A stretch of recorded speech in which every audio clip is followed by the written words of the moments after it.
Bismillahirrahmanirrahim. Assalamualaikum warahmatullahi wabarakatuh. Alhamdulillah, wassalatu wassalamu ala Rasulillah wa ala alihi wa sahbihi wa mawala wa la hawla wa la quwwata illa billah. Bapak Ibu kaum muslimin dan muslimat rahimakumullah. Melanjutkan kajian sirah kita, kita mulai masuk pada situasi pada saat peperangan di Badar.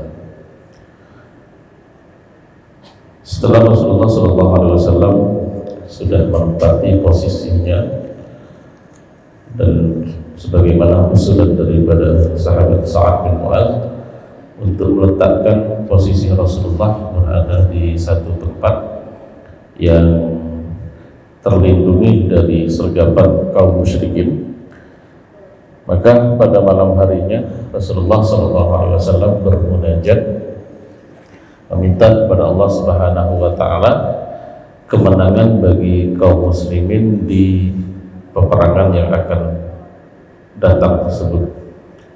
Setelahnya Allah Subhanahu wa taala memberikan kepada Rasulullah gambaran tentang apa yang akan terjadi di peperangan tersebut. Di antaranya Rasulullah dipertunjukkan lokasi-lokasi di mana pemuka-pemuka Quraisy akan tewas keesokan harinya. Rasulullah menunjuk, misalnya beliau menunjuk satu lokasi dan mengatakan bahwasanya di tempat ini Abu Jahal akan tewas, di tempat ini pemuka-pemuka yang lainnya akan tewas, dan semuanya di tempat yang memang tepat di mana pada saat perang Badar sudah mulai berjalan. Di tempat itu memang, kata Ibnu Mas'ud, tidak ada satu tempat pun yang ditunjuk pada Rasulullah kecuali tempat itu memang benar adanya. Disitulah tempat di mana yang disebutkan oleh Rasulullah tersebut tewas di sana. Nah, pada saat itu juga setelahnya Allah Subhanahu wa taala mengirimkan kepada kaum muslimin hujan yang cukup deras serta angin yang menyejukkan sehingga menimbulkan rasa kantuk yang sangat kepada kaum muslimin, dan hampir semuanya itu tertidur pada saat itu. Kejadian itu terjadi pada malam Jumat 17 Ramadan tahun kedua daripada Hijrah. Jadi peperangan Badar itu dimulai pada tanggal 17 Ramadan, dan ini merupakan salah satu momen di mana pada saat itu kaum muslimin berperang sekaligus berpuasa, karena pada tahun yang sama Ramadan itu juga Allah Subhanahu wa taala mewajibkan bagi kaum muslimin untuk melaksanakan ibadah puasa. Maka pada pagi harinya setelah kemudian matahari telah menyingsing, mulailah pasukan dari kaum Quraisy turun, di mana posisi mereka awalnya ada di bawah. Mereka mulai naik ke atas, satu persatu mulai ke atas, dan tujuan mereka adalah ke sumur yang ada di Badar, tanpa mereka menyadari bahwasanya sebenarnya sumur-sumur yang ada di Badar, kecuali yang berada di kawasan muslimin, itu sudah ditutup oleh kaum muslimin, dan airnya juga sudah dialirkan ke danau buatan yang dibuat oleh kaum muslimin dan berada di lokasi tempat di mana kaum muslimin berada.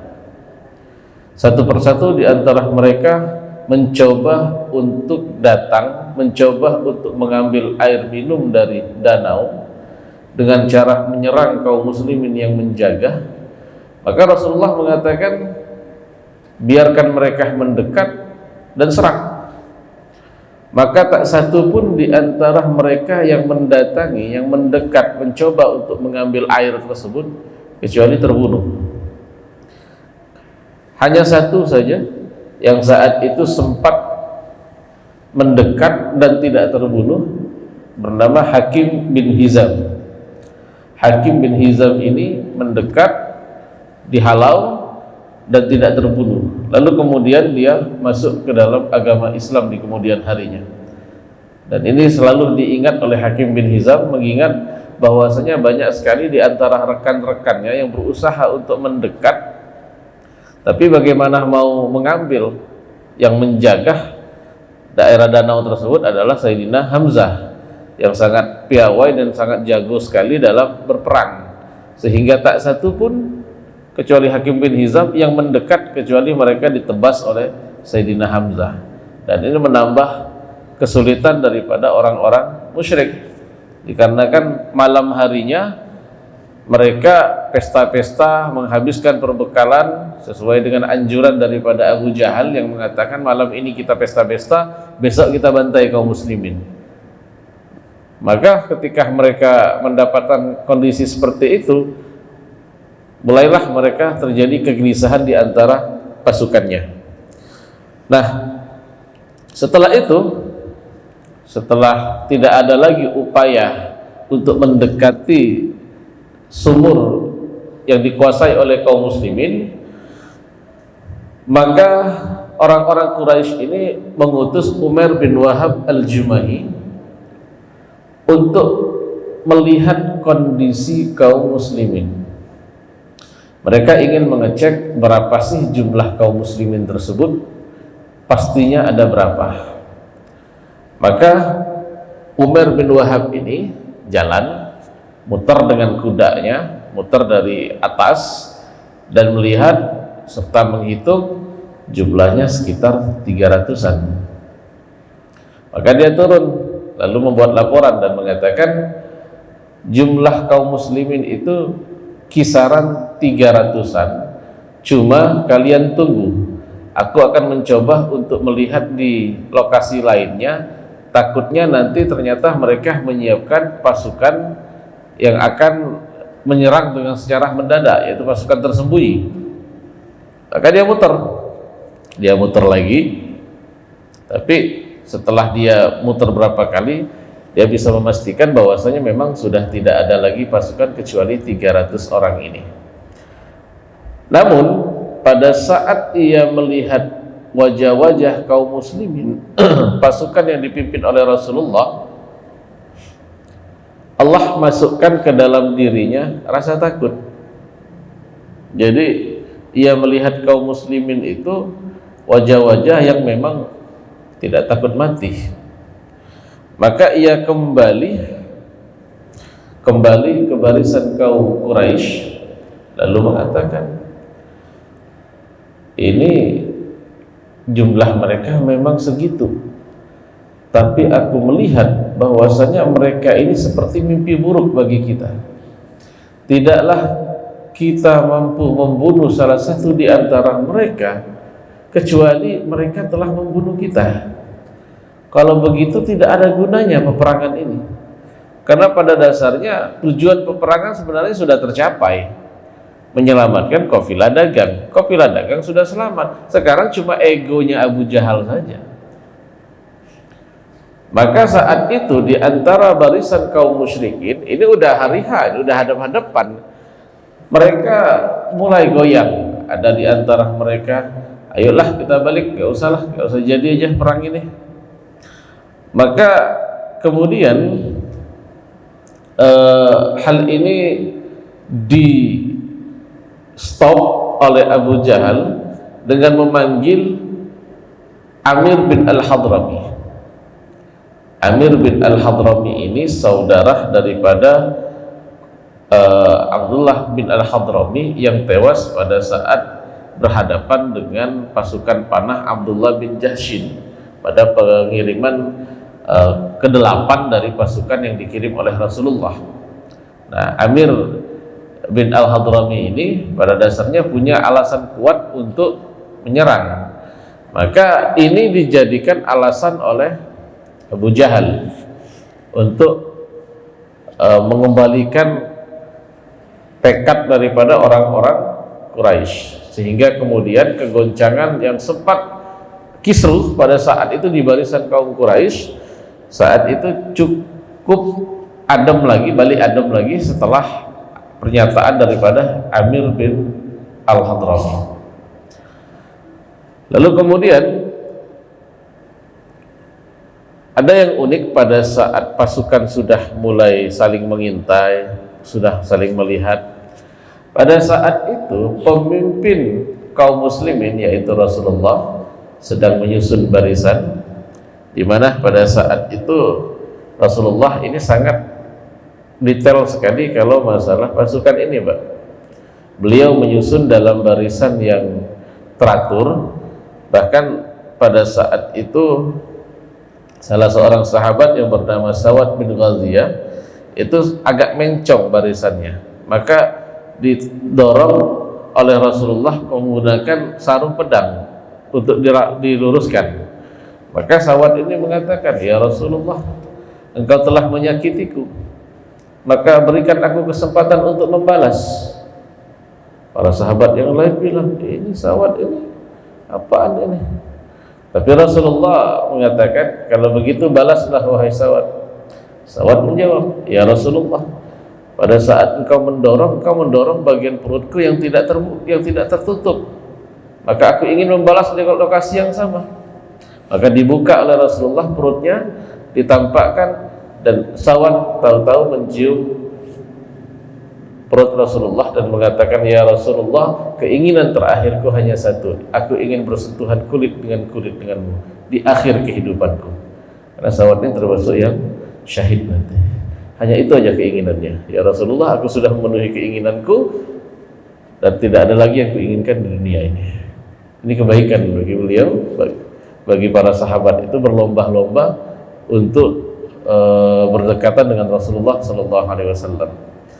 Kemudian pada saat itu Rasulullah setelah menyusun barisan, Rasulullah ditemani dengan Abu Bakar kembali ke tenda, lalu kembali bermunajat kepada Allah Subhanahu wa taala. Di sisi yang lain, Abu Jahal juga berdoa meminta keputusan.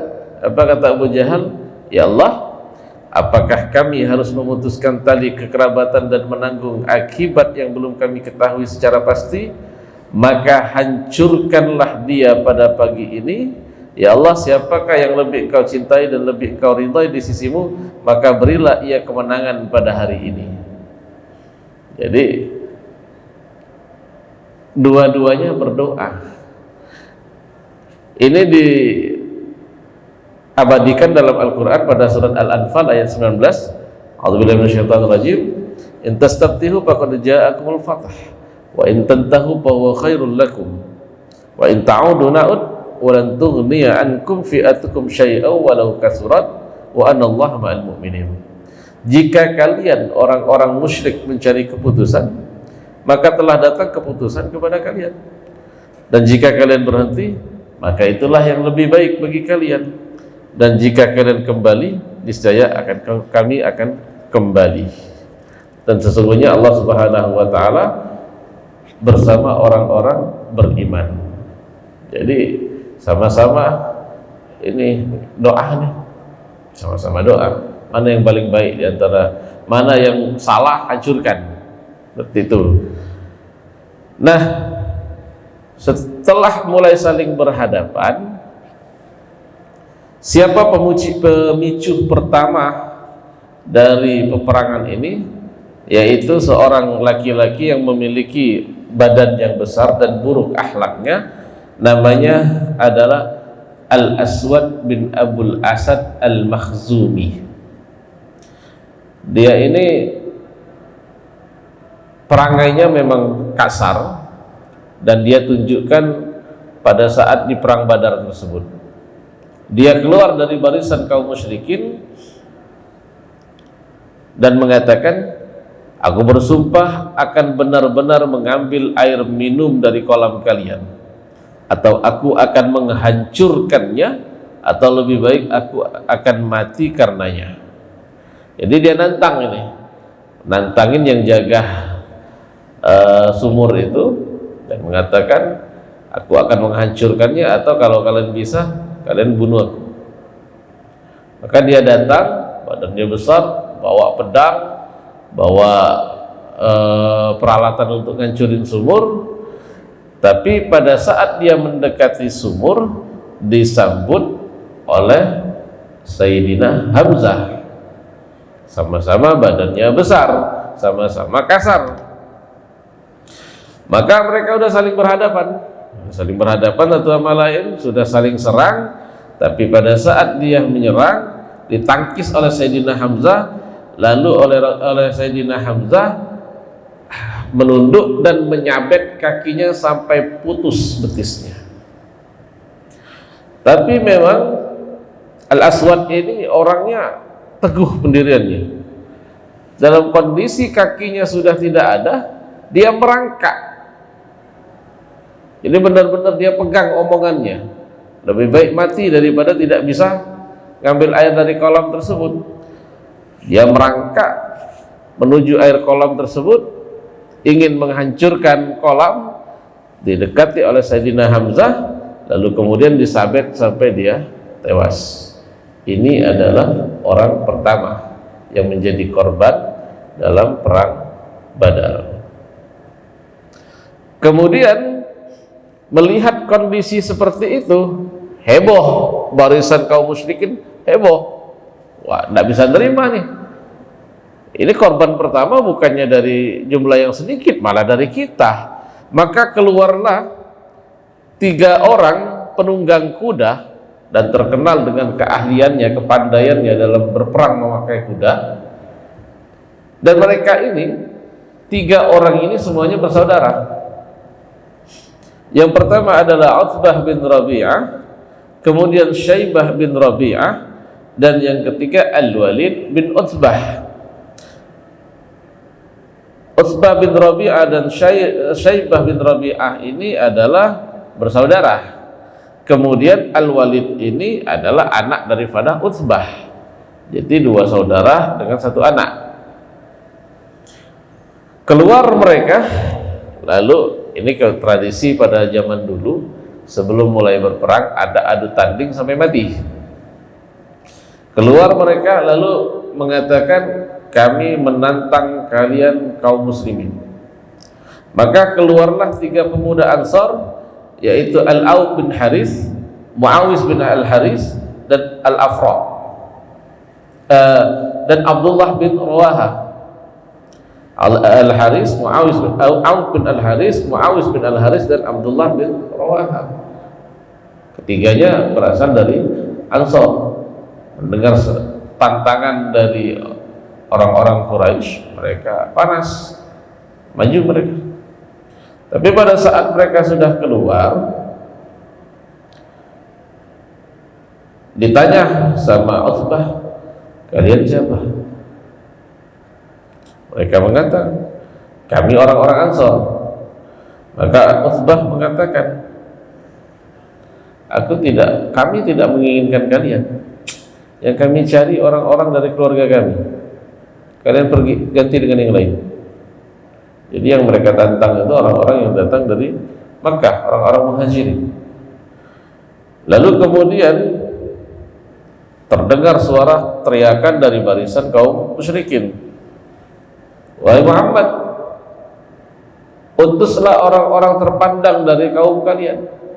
Jadi mereka pengennya pembesar menghadapi pembesar, jangan kroco-kroco menghadapi pembesar, maunya seperti itu. Maka Rasulullah menyambut seruan mereka, lalu Rasulullah mengatakan, bangkitlah wahai Ubaidah bin Al-Haris, Hamzah dan Ali. Ubaidah, Hamzah dan Ali. Maka mereka serta merta langsung bangun. Setelah bergantian posisi Ubaidah, Hamzah, Ali, maka Utbah tanya, kalian siapa? Maka Hamzah menjawab, jika kalian menginginkan orang-orang terpandang, orang-orang yang dianggap besar di kalangan kaum muslimin, ya salah satunya ya kami. Sekarang apa alasan kalian lagi? Maka setelah itu mereka mulai saling pilih lawan.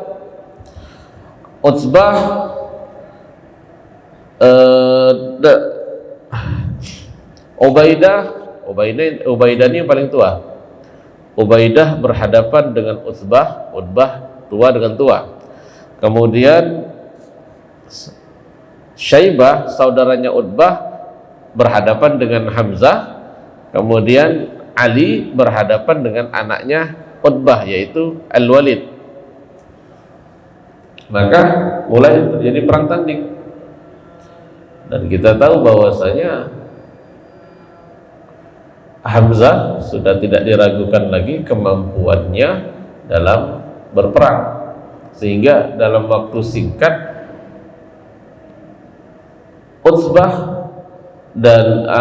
Utbah yang berhadapan dengan Hamzah ini terbunuh. Jadi ini memang perangnya sampai mati, Pak, tanding, nggak cacat tuh. Begitu juga anaknya Utbah Al-Walid berhadapan dengan Sayyidina Ali, dan Sayyidina Ali ini termasuk orang yang kuat, Pak. Dalam salah satu riwayat dikatakan dalam satu peperangan berhadapan dengan orang-orang Romawi, kaum muslimin yang sudah mengepung benteng orang Romawi itu tidak bisa bergerak dikarenakan saking besarnya gerbang daripada perlindungan orang pasukan tersebut. Setiap kali mereka mendekat, mereka dihujani dengan panah. Maka Sayyidina Ali mengatakan, lindungi aku. Maka pasukan kaum muslimin melindungi melindungi Sayyidina Ali. Setelah itu Sayyidina Ali mendekati gerbang kota tersebut, lalu mengangkat gerbang itu. Dalam satu riwayat mengatakan gerbang tersebut tidak bisa diangkat kecuali oleh 40 orang, dan ini diangkat sendirian oleh Ali. Ini menunjukkan bagaimana kuatnya fisik daripada Ali itu sendiri. Maka berhadapan dengan Al-Walid bin Utbah, hanya dalam waktu singkat saja Ali bisa mengalahkan Al-Walid dan membunuhnya. Nah, hanya saja Ubaidah bin Al-Haris dengan Utbah bin Rabi'ah ini mereka imbang. Pada saat itu mereka sama-sama terluka. Bahkan Ubaidah ini kakinya kena, kakinya sampai putus. Sementara Utbah juga kondisinya sama. Jadi imbang antara Ubaidah dan Utbah ini sama-sama tua, sama-sama kekuatannya imbang.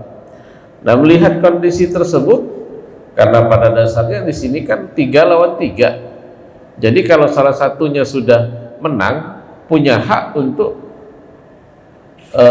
membantu kawannya yang lain. Maka melihat kondisi Ubaidah seperti itu, Hamzah dan Ali segera turun dan menebas Utbah, sehingga Utbah, Rabi'ah dan Al-Walid semuanya tewas. Ini anak beranak ini, tewas semuanya. Lalu menggotong Ubaidah, dibawa ke tenda, dibawa ke lokasi di Sofra, yaitu lokasi tempat yang aman dari lokasi peperangan. Tapi karena luka yang cukup parah dan darah yang tidak berhenti mengalir, akhirnya Ubaidah ini syahid. Jadi dari adu tanding tersebut, dari 6 orang yang bertanding, 4 orang tewas. Jadi bukan canda-canda, memang benar-benar sampai mati. Dan maka saat itu Ubaidah ini menjadi syahid pertama pada saat itu. Nah, melihat hal tersebut, makin marah orang-orang musyrik. Awalnya Al-Aswad, kemudian Rabi'ah, kemudian Al-Walid, terakhir Utbah. 4 orang yang mereka gadang-gadangkan sebagai jagoan mereka, semuanya tewas di tangan kaum muslimin, dan ini cukup mempengaruhi mental pasukan. Bagaimana mungkin ini kok bukannya kita untung malah buntung?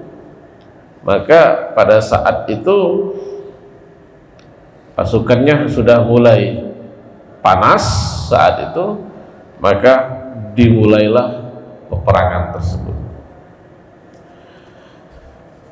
Rasulullah sendiri sebelum memberikan instruksi untuk menyerang, Rasulullah meluruskan barisan, melihat, lalu Rasulullah berdoa, Allahumma anjuzli wa ma wa'adtani, Allahumma inni anshuduka ahdaka wa wa'adaka. Ya Allah, penuhilah bagiku apa yang Engkau janjikan kepadaku. Ya Allah, sesungguhnya aku mengingatkanmu dan sumpah dan janjimu. Ini luar biasa sekali doa Nabi ini. Kemudian mulailah saling serang. Perangan sudah mulai. Nabi kembali berdoa, tuhlika hadhil isabatal yawm la tu'bad, Allahumma in syi'ta lam tu'bad ba'dal yawmi abada. Ya Rabb, jika pada hari ini pasukan ini hancur, maka tidak akan ada lagi yang menyembahmu. Ya Allah, kecuali jika memang Engkau menghendaki untuk disembah, untuk tidak disembah, untuk selamanya setelah hari ini. Jadi peperangan itu terus terjadi, makin kencang, dan kondisi kaum muslimin saat itu adalah satu orang harus berhadapan melawan 3 orang. Jadi permainan ini keroyokan ini udah, karena jumlahnya memang tidak balance dari awal, sudah tidak imbang. Maka tiba-tiba Rasulullah ini diserang rasa kantuk, terkantuk sesaat. Ini tengah perang, Pak, terkantuk, tapi hanya sekejap saja langsung Rasulullah terbangun, lalu menoleh kepada Abu Bakar, Absyir ya Abu Bakrin, bergembiralah, ini Jibril datang di atas gulungan-gulungan debu. Maksudnya apa? Kalau debu itu sampai banyak, berarti banyak sekali yang datang. Nah, maksudnya itu saat itu pasukan dari malaikat itu sudah mulai datang. Jadi Bapak Ibu sekalian, dari sekian banyak pertempuran yang dilakukan oleh Nabi, Badar ini adalah yang paling istimewa. Dan para malaikat, dari sekian banyak para malaikat Allah yang ada di semesta ini, maka mereka yang ikut dalam perang Badar pun adalah mereka yang paling mulia. Sementara para sahabat Nabi yang jumlahnya puluhan ribu, itu pun yang paling mulia di antara mereka adalah yang ikut dalam perang Badar. Bahkan mereka yang ikut perang Badar ini Allah berikan hak istimewa pengampunan dari segala dosa dan jaminan masuk surga meskipun mereka masih hidup di dunia. Maka Ashabul Badar itu istimewa sekali. Mereka itu Masya Allah memang sudah mendapatkan kelebihan yang tidak didapatkan oleh yang lainnya. Maka setelah itu Rasulullah mengambil pasir, lalu beliau lempar, dan kata riwayat tidak ada satu pasir pun kecuali itu masuk ke matanya orang-orang musyrik. Inilah yang disebutkan di dalam surat Al-Anfal ayat 17, wa ma ramaita idz ramaita walakinallaha ramah.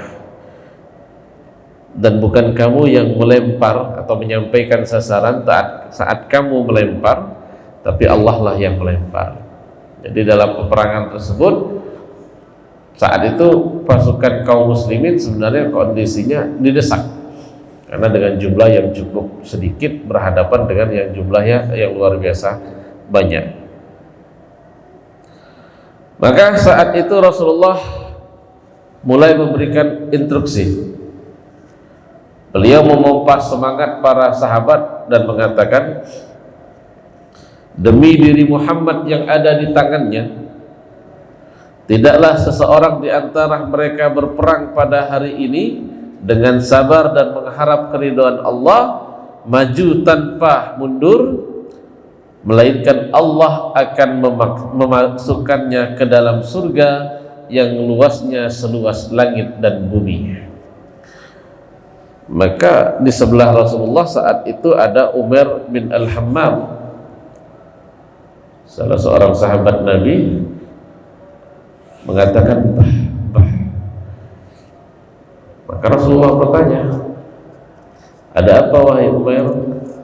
Maka Umar menjawab, ya Rasulullah, ini kekagumanku, ucapan yang menunjukkan kekaguman dan pengharapan agar aku menjadi bagian daripada penghuni surga. Maka Nabi mengatakan, wahai Umar, engkau termasuk penghuninya. Dijamin langsung Pak sama Rasulullah, engkau termasuk penghuninya. Maka Umar yang berjaga-jaga di samping Rasulullah mengeluarkan korma, bekalnya. Dia makan satu biji, tak sampai selesai dia buang. Dia mengatakan, ya Rasulullah, jika aku masih hidup masih punya waktu untuk memakan korma ini, inilah jarak antara aku dengan surga. Ini makan kurma ini terlalu lama. Dia buang semua bekalnya, lalu dia serang kaum musyrikin di depannya dengan gagah berani. Lalu kemudian Umar ini syahid. Melihat hal itu, Auf bin Haris bertanya, ya Rasulullah, apa amalan yang bisa membuat Allah tersenyum? Maksudnya Allah gembira dengan amalan tersebut. Maka kata Nabi, jika orang tersebut masuk ke pasukan musuh tanpa menggunakan pelindung, tanpa menggunakan repot-repot baju besi, memang tujuannya mencari syahadah. Maka mendengar hal itu, Auf lepas baju besinya, dibuang, langsung dia serang kaum musyrikin, syahid. Ini motivasinya langsung dari Rasulullah. Kalau kita mikir-mikir, ya benar-benar luar biasa Pak ya.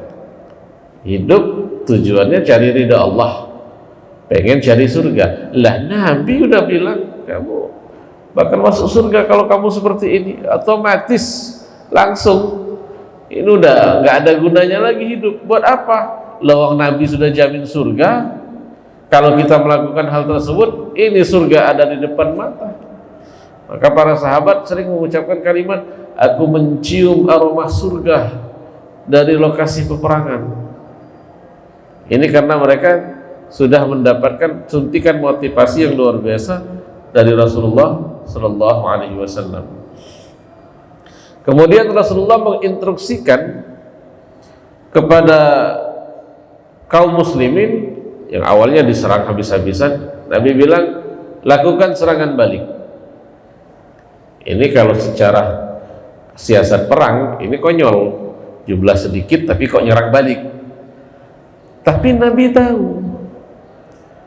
kaum muslimin saat itu sudah tidak sendirian lagi. Tapi ini tidak disadari Bapak Ibu sekalian, tidak disadari oleh kaum muslimin. Mereka tidak sadar bahwasanya saat itu ada pasukan lain yang bergabung dalam barisan kaum muslimin. Itu bukan satu dua malaikat, tapi ribuan malaikat. Maka Nabi mengatakan, serang. Maju kaum muslimin menyerang dengan gagah berani, kaum Ansar dan Muhajirin. Maka pada saat itu juga instruksi Nabi ini juga berlaku pada pasukan yang datang dan dipimpin oleh Jibril tersebut. Dalam riwayat yang diriwayatkan oleh Ibnu Sa'ad dari Ikrimah, ia mengatakan, pada saat kami berperang, itu tahu-tahu ada kepala yang jatuh, plok. Tapi nggak tahu siapa yang potongnya. ada yang tangannya putus, tapi tidak tahu siapa yang nebasnya. Jadi kaum muslimin itu ngangkat pedangnya, truk, udah mati, cuma ngangkat. Loh, ini bunuh siapa? Dihadang seorang kaum muslimin, dihadang dalam pasukan itu beberapa orang. Ketika dia, ini kalau kita lihat film-film samurai, tetek gitu ya Pak. Tapi ini nggak kejadian seperti itu. Dia angkat ininya, tahu-tahu, loh, kok mati semua? Ini siapa yang bunuh? Bahkan, dan ini ketahuannya setelah selesai perang. Setelah selesai perang, tawanan itu ditangkap. Mereka bilang, mana pasukan kalian yang putih-putih semua itu? Kata orang kaum muslimin, ya kami gini-gini doang, jumlah kami gini doang, nggak ada yang lain. Nggak, kalian ada yang bantu kalian. Kaum muslimin nggak lihat Pak, kaum muslimin tuh nggak lihat. Yang ngelihat tuh orang-orang musyrik. Dengan jumlah sebenarnya ini nggak balance sekarang itu. Awalnya kan 1000 lawan 300. Masalahnya pasukan yang dibawa oleh malaikat Jibril itu jumlahnya 5000 Pak. Lah, adil nggak ini? Satu doang malaikat, gimana cara ngadepinnya? Lah 5000. Makanya kocar kacirlah pasukan kaum musyrikin pada saat itu. Nah, Abu Dawud Al-Mazini mengatakan, selagi aku mengejar salah seorang musyrikin untuk menebasnya, tiba-tiba kepalanya sudah tertebas sebelum pedangku mengenainya. Aku sadar bahwa rupanya dia telah dibunuh oleh seseorang selain diriku. Kemudian Ibnu Abbas mengatakan, tatkala seseorang dari pasukan muslimin berusaha keras menghabisi salah seorang musyrikin di hadapannya, tiba-tiba dia mendengar suara lecutan cambuk di atasnya dan suara seorang penunggang kuda yang berkata, majulah terus wahai Haizum. Maka orang Islam ini melihat orang musyrik di hadapannya sudah terjerembab, cuma suara yang kedengaran, tapi efeknya sudah ada di depannya. Dikejar, siapa yang nekelnya, siapa yang mencambuknya. Al-Abbas bin Abdul Muttalib saat itu masih jadi tawanan, mengatakan ditawan oleh salah seorang Ansor. Jadi Al-Abbas ini sempat ikut dalam perang Badar, tapi di barisan kaum musyrikin. Nah, ditawan. Jadi ada istilahnya, kalau siapa yang berhasil menawan, dialah yang berhak untuk mendapatkan tebusannya gitu. Maka kata Abbas, demi Allah, bukan orang ini yang tadi menawanku. Enggak, bukan orang ini. Tadi aku ditawan oleh seorang laki-laki yang kepalanya botak, wajahnya sangat tampan, dan menunggangi seekor kuda yang gagah. Aku tidak pernah melihatnya ada di tengah-tengah mereka. Orang Ansar ini ngeyel, enggak ya Rasulullah, aku yang nangkap dia. Kata Nabi, udahlah, kamu telah dibantu oleh malaikat. Syahidnya menunggangi kuda. Jangan lupa Pak, kita sampaikan kemarin, kudanya cuma 2 kaum muslimin itu, Mikdad dan Zubair. Nah ini kok ada? Abbas sendiri mengatakan, gak ada pasukan yang nyerang kami kemarin di dalam peperangan itu, gak ada. Di barisan ini gak ada satupun. Ya karena memang bukan kaum muslimin dalam bentuk manusia, tapi ini adalah malaikat. Yang uniknya lagi, begitu Jibril dengan pasukan malaikat datang, iblis ketar-ketir. Iblis kan bisa lihat Pak, melihat pasukan Jibril gudug datang bawa pasukan dalam bentuk masih Suraqah bin Malik Kawi. Dia ambil, dia lempar pedangnya, dia lempar, lari terbirit-birit. Maka dipanggil oleh Al-Haris bin Hisham, mengatakan, mau kemana kamu Suraqah? Iblis mengatakan, sesungguhnya aku telah melihat apa yang tidak kalian lihat. Sesungguhnya aku takut kepada Allah, siksaan Allah benar-benar pedih. Dia lari sampai masuk ke dalam laut, Pak, kecebur ke laut, ya pergi sampai ke laut, pergi sana ke laut. Nah inilah pergi ke laut, bener si iblis ini kocar kacir lari tidak tahu arah sampai jatuh ke laut. Saking takutnya dia, dan memang dia wajar takut, Pak, ya, karena sekarang lawannya imbang nih. Atau kalau dibilang imbang, nggak imbang sih sebenarnya. Hatta iblis sekalipun harus berhadapan dengan malaikat, ya lari juga. Nah, setelah itu mulailah kaum musyrikin yang masih selamat mulai tunggang langgang berlari kabur kemana-mana, karena mereka saat itu makin banyak yang gugur, makin banyak yang tewas dalam peperangan tersebut, dan mereka sendiri nggak percaya, Pak. Kok bisa kita makin banyak yang mati ini? 300 orang doang kok. Ya 300 orang itu yang mereka hitung. Setelah melihat kondisi seperti itu, mulailah satu persatu di antara mereka melarikan diri balik ke kota Mekah. Sampai kemudian saat itu jumlah yang tewas dari kaum musyrikin itu jumlahnya sampai 70 orang. Dan yang tak sempat melarikan diri tertawan jumlahnya juga 70 orang. 140 orang menjadi korban, itu yang terdata. Belum lagi yang lain, belum lagi kerugian yang lain, belum harta benda yang dirampas. Nah, sekarang kita mau lihat bagaimana Abu Jahal sendiri, karena ini adalah pertemuan terakhir kita tentang dengan Abu Jahal, karena Abu Jahal termasuk yang tewas dalam peperangan ini. Maka Abu Jahal melihat iblis lari yang dia kira adalah Suraqah bin Malik. Dia berusaha untuk membangkitkan moral daripada pasukannya dan mengatakan, udah biarkan saja si pengecut itu lari, kita tetap menyusun barisan, kita hadapi orang-orang Islam. Maka saat itu Abu Jahal ini otomatis, Pak, ya, sudah diincar oleh orang Islam, kaum muslimin, karena dia inilah yang penyebab provokasi dan segala macam. Apalagi siksaan-siksaan di kota Mekah itu banyak dilakukan oleh Abu Jahal dan rombongan. Abdurrahman bin Auf menuturkan, pada saat aku masih dalam peperangan Badar tersebut, aku menengok ke kiri dan ke kanan. Nah, tiba-tiba ada dua pemuda yang masih belia.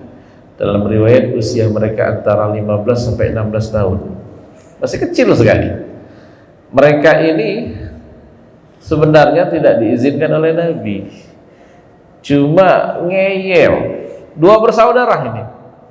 Ngeyel sampai mengatakan, ya Rasulullah, badan kami sudah tinggi ya Rasulullah, sudah sampai ini. Dihitung sama Rasulullah, akhirnya diizinkan.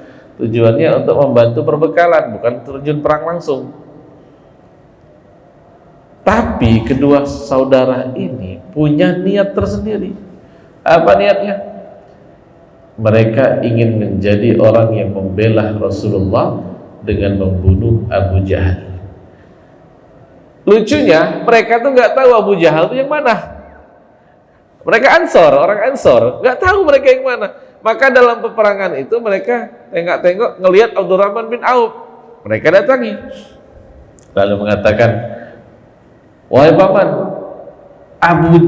Abu Jahal itu yang mana? Maka kemudian Abdurrahman bin Auf mengatakan, wahai keponakanku, apa yang hendak engkau lakukan terhadap Abu Jahal? Apa kata dia? Wahai paman, ku dengar dia suka mencaci maki Rasulullah SAW. Demi zat yang diriku ada di tangannya, jika aku sudah melihatnya, maka tak kubiarkan dia lolos dari penglihatanku, hingga siapakah di antara kami yang lebih dahulu mati. Bayangkan, Pak, cinta mereka kepada Rasulullah luar biasa sekali. Gak pakai acara, ya kita harus sabar, toleransi, Islam rahmatan lil alamin. Enggak, ini Nabi yang dicaci. nggak ada cerita. Maka kata Abdurrahman bin Auf, aku tertegun mendengar perkataannya. Nah, yang satu ini nyolek lagi, bertanya dengan ucapan yang sama dan jawaban yang sama. Maka tak lama kemudian lewatlah Abu Jahal pakai kuda itu muter-muter. Kata Abdurrahman bin Auf, tuh orangnya. Abu Jahal tuh tinggi besar, Pak. Tinggi besar, kalau naik kuda itu kakinya hampir nyampe ini tanah. Saking besarnya Abu Jahal itu. Nah, ini dua orang ini masih kecil, anak-anak gitu. Tapi mereka begitu melihat, langsung mereka dekatin. Abu Jahal lihat mereka dan mengatakan, kalian siapa? Mereka mengatakan, kami adalah orang yang akan membunuhmu. Pada saat itu Ibnu Mas'ud juga mendekat. Tujuannya sama. Jadi 3 orang saat itu mengincar Abu Jahal. Bahkan kalau detailnya lagi, lebih parah lagi, pada saat itu terjadi serangan dari 3 arah, dan Abu Jahal ini sampai jatuh. Dan pada saat dia jatuh, Ibnu Mas'ud itu kan kecil Pak kakinya. Ya kalau bawa pedang itu kadang-kadang kelihatan besaran pedang dari dirinya. Maka saat itu Abu Jahal ini udah jatuh nih, udah mau mati. Dia bilang, ini leherku nih, tebas yang tepat ya, jangan sampai salah. Ini sombong sampai ke kuburan benar ini Pak. Jadi pada saat itu Abu Jahal tewas di tangan mereka bertiga. Setelah itu, namanya anak-anak Pak ya, mereka langsung lari menghadap Rasulullah. Rebutan, ya Rasulullah, kamilah yang membunuh Abu Jahal. Rebutan, tidak ya Rasulullah, bukan dia, saya ya Rasulullah. Maka Rasulullah mengatakan, apakah kalian sudah mengusap pedang kalian? Mereka mengatakan, belum ya Rasulullah, ini pedang kami. Maka Nabi melihat kedua pedang mereka, lalu mengatakan, iya benar, kalian berdualah yang telah membunuhnya. Itu akhir daripada riwayat Abu Jahal Pak. Seandainya dia tidak mencaci maki Rasulullah, tidak menghalangi dakwah Rasulullah, tidak mungkin diperlakukan seperti itu. Seorang pemuka masyarakat Mekah, bahkan pemimpin Mekah, harus tewas di tangan 2 orang anak remaja, dikarenakan ia telah mencaci maki idola mereka, Rasulullah. Jadi kalau sudah yang berkaitan dengan kehormatan Rasulullah, tidak ada kata main-main. Nah, lalu apa saja kejadian yang lain yang terjadi pada saat perang Badar tersebut? Insya Allah masih akan kita lanjutkan lagi pada kesempatan yang akan datang. Ini saja yang dapat kami sampaikan. Assalamualaikum warahmatullahi wabarakatuh.